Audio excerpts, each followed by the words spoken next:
माइदो निपु यंथोक्सागी उ सिंगी मसागी tree plantation line तौरीबा government की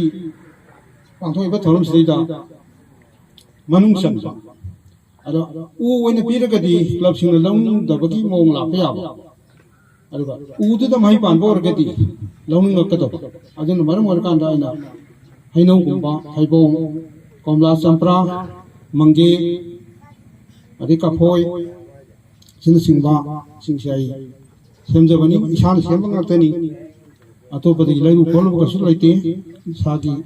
खांगजबाय सागी खरा खांगजबदुना समजरकनी मसिना मसी ओरपा मतमददी सागी क्लब सिंग से खरा हैनिंगपा म लाय हई पानबनी हाय कान अदगी ममंगदा हई पानदबददी अमत लव याखिदबो तम थोखरे लिसिंग अनि तरा मना तरा तम स्वाइस आई कन्न मयाम सेम मखन मखन की पपामदी संपा दई यावबो उपामबी सिंसी सेमबद लव याखिद मदगी हईरम दोन जरा कान जरा लव पद अना पांबीना उ पांबीना पीरबा कान बसिमियाम हेन खनरे हौजी इंकला लेबा यूथ की क्लब की थबुरेन सिंह यामने क्वालिफाई होइबा एजुकेशन दा फर्स्ट क्लास की कनो तौरबा नॉलेज लेरबा ngakतनी नॉलेज हेन खंबीरबदुनी उ पांबीना ऑक्सीजन पिथोई अखोई मियोबन ऑक्सीजन लक्सेली अखोई मियोबन कार्बन डाइऑक्साइड पिथोई उ पांबीना लक्सेली ngasiदी अखोई मियोबना पिथोरको कार्बन डाइऑक्साइड से लक्ष्यन नबा उ पांबी लसिलक्तबा मतम अमदा उ अमा यालबदी अनि थाव हाइबा हजिति यानबिरनो यानबा लैत्रि अना मियोबना सौखतबगी मिंगदा पाक्तकना सिंगी लमदा उ कया कोथोलकपा मसिना सा उसे कि मागी हैबिटेट थुगारपा लेफम लहलक्तबा अमसुंग नुंजुंग सागी सांग सिमा चावना अकाइब लापा एनवायरनमेंट की ग्लोबल वार्मिंग हाबी सुइसेला ग्लोबल वार्मिंग सिदैदा सिना सुम हेगलपदा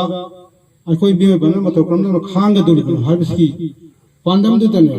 आइना क्लब सिंगा क्लब हाबसकी कॉन्स्टिट्यूशन ना पीबा हक क्लब हाबसकी अर्थ दुम ले मोखि राइट मोइन तोगो याबा लेखा लेखा दुकी मोइन तोगो याबा मतम डेवलपमेंट खंगदबा उदबा मागी लेखा दुकी अहलमन कयादा मोइन नॉलेज पीबा मोइन गाइड तोबा मथौनी अदुना क्लब सिंगा ने एम्फेसिस तौजबनी एम्फेसिस पीबनी पांबसिंग थाबिनिंगगदी आई लेमना दमक पीजगे सही मद लिसिंग लिसिंग पीजगे हाइरी जिंगिलम अदुना सिंगमी सेनाउसिंग वरुविगनु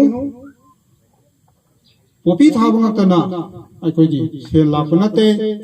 कोमला चंप्रा थाइबोंग हैनौ लैरिबा अखोई इंडिजिनस ट्री वही पांबसिंगसी थाब मतमदा मोगी इकोनॉमी प्रोसेस फजना हेंगपि जाय है सोइल सु अदुकी मतिक टॉप सोइल ngatani मणिपुर की जिंगिलम से असुकी मतिक सरफेस सोइल जी आम अन थारबो लोय चाना पोट में पोपी गंदी पेशन की महत्ता थाइबोंग हैनौ कोमला चंप्रा था से हैबने असी से सेंथोलबी लानबगी